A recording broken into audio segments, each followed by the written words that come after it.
try doing it with the tension out of the heel. It's pretty hard, and like you don't want it to be hard. So if I don't have tension in the heel here, and I just try and step like this, it kind of, you see, my foot hit the ground, and it ends up pretty shallow. So this tension here in the heel, that when I try and when I'm back stepping from my sit out to my sprawl, my heel, it's like I'm going up, and I try and keep the tension in that heel to my backside, extending this line from my shoulder to my knee. That allows me to bring this knee really tight up. Do you see that? And now I'm just going to switch on the other side, head and heel together, putting my sprawl in. Yeah, the ball's holding me up.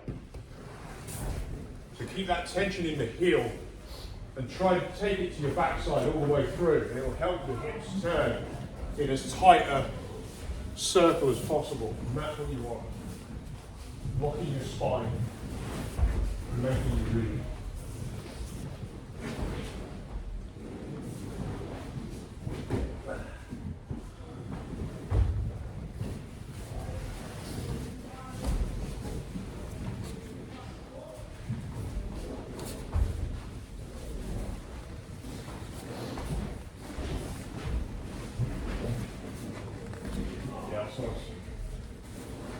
Heel up, heel to your butt. Heel to your butt, heel to your butt. Yeah. And now sit, yes. Yeah. Yep.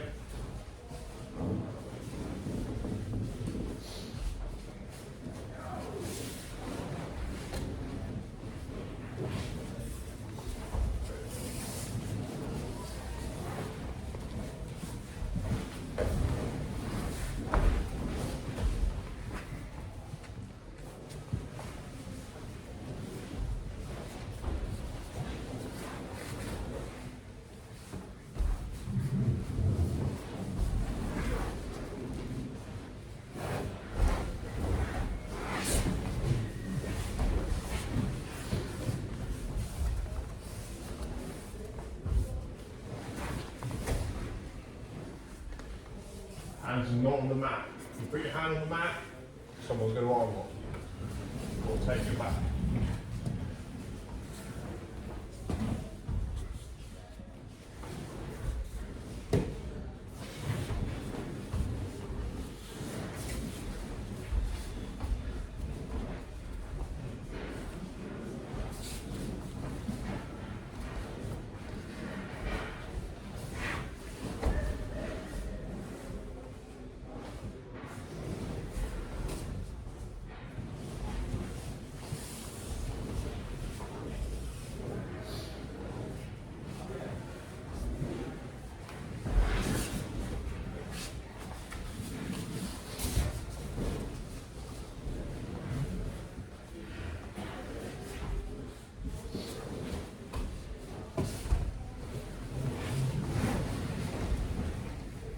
And you can just start experimenting now with this and just moving around the ball in either direction.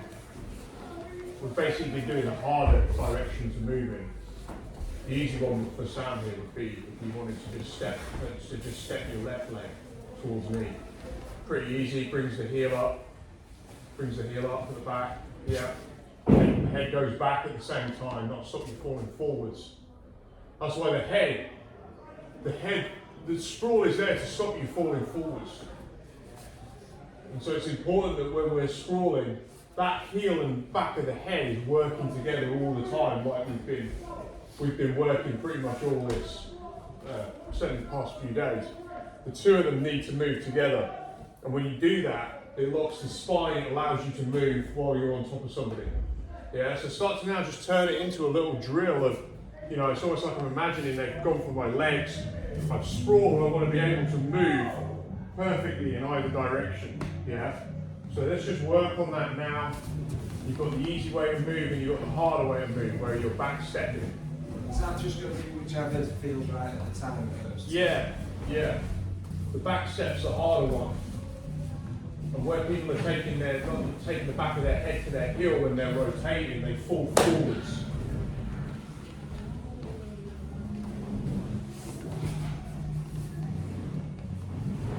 Try and keep your hips a bit squarer stand rather than an angle. Yeah, it will feel a bit more awkward, but that's what you want. You know what I mean?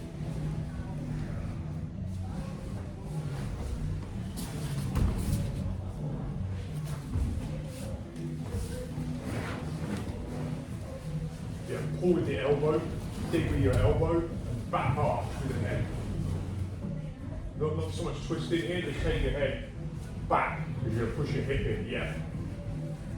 Yeah, now you should be able to sit through, you should be able to go and sit out very easily, yeah, and then you could back step, go chest back down again by back stepping. Yeah. Or you go the other way and back step. Or you back step through and sit out. So point you go left leg and back step through the gap. It's that heel, yeah, so you put your hand down because your heel didn't go straight on.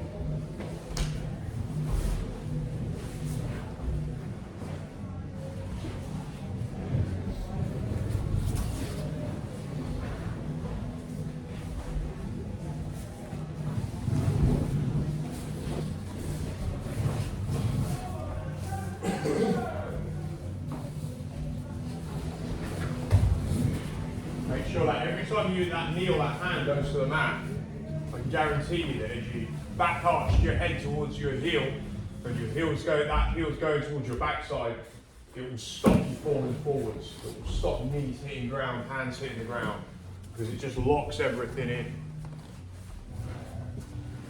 I'm less bothered if the knee hits the ground than I am the hand. The hand really is a catastrophic situation.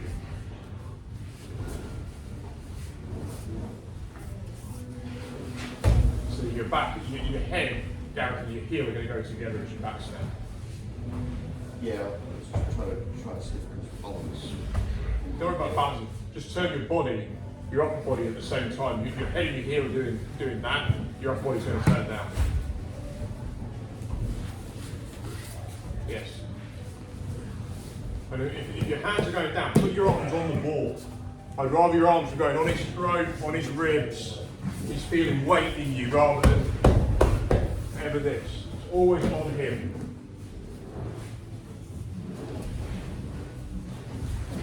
It's the other way around, Carl. It's the other way around. When you get to a set out, your heels don't really, this heel comes off the mat, but you're like this. So you're not really kind of lifting whatever it was you did. You were like here. And your foot, that's the sit out. So sit out, yeah, and then the sprawl. And that's basically the two positions. Now the head and the heel come together.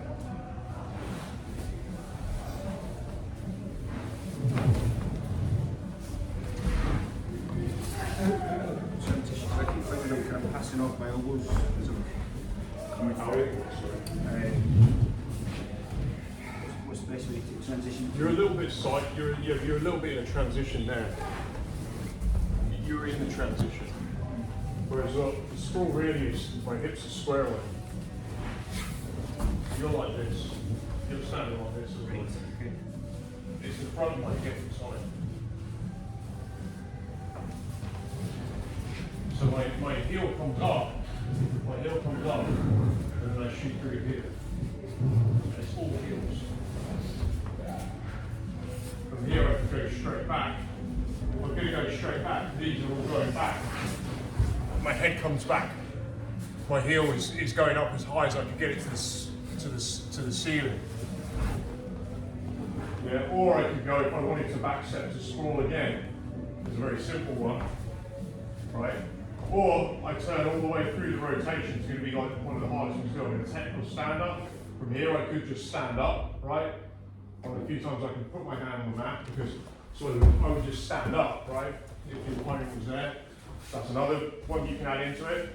Or the hardest one is to just switch from the technical stand up or sit out. We call it the same. In Brazilian Jiu-Jitsu they call it the technical stand up. In wrestling they call it the sit out. Doesn't really matter.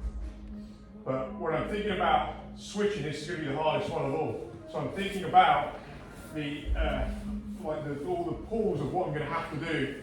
My elbow and heel are going to have to work together.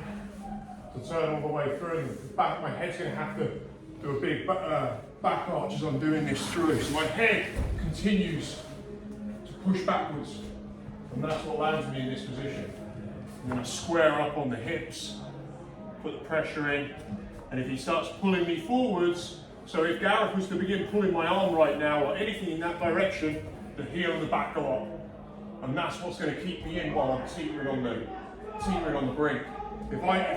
If I'm here, I just try and push, go, pull. If I just push my hip in, go, keep pulling, he'll go. But when I do this, that's what sets me back, because it locks my spine. And then because my spine is locked, everything can pull against it. And if you are on an opponent there, would you be lifting your bent knee up, your back knee up? Yeah, I don't really ever want my bent. I don't really ever want that knee on the ground. Okay. Sometimes with this, the balls are a bit too high. That's why really you want, whoever's got the mini ball, you want the mini, you know, one of them small ones for this drill. I think you've got, you want one of the small, you want something like that. That's the ideal for this, I think, because it most resembles what you're likely to take. I hadn't thought about this at the time, but yeah, you want something like that, home with a couple of them, slightly different sizes, and you can work these. Has anyone bought one of these balls at all? Has anyone? Small one. Yeah, I cannot recommend enough getting the smaller ones. That's about, I think it's about 35, I think that smallest one. I think the next one up to about 35 to 45 centimeters. That's really ideal. And then you can work all these drills, the combat base. There's so much you can do. You could easily do an hour of sparring the ball. And the beauty of doing it with the ball is, one, you don't get injured. You're not getting anyone dropping weight on you. You're not dropping weight on them. It gives you pretty much perfect feedback, the ball, which sometimes a human being doesn't. It doesn't give really perfect feedback. It might be in poor structure or whatever. So you're trying to work it some with poor structure. With that, it gives you complete feedback. What you put into that ball, it just outputs. So you're getting this kind of, I mean, it's slightly academic, because of course humans don't react like a ball, but it builds the skills up in so for your own physical coordination, it's great.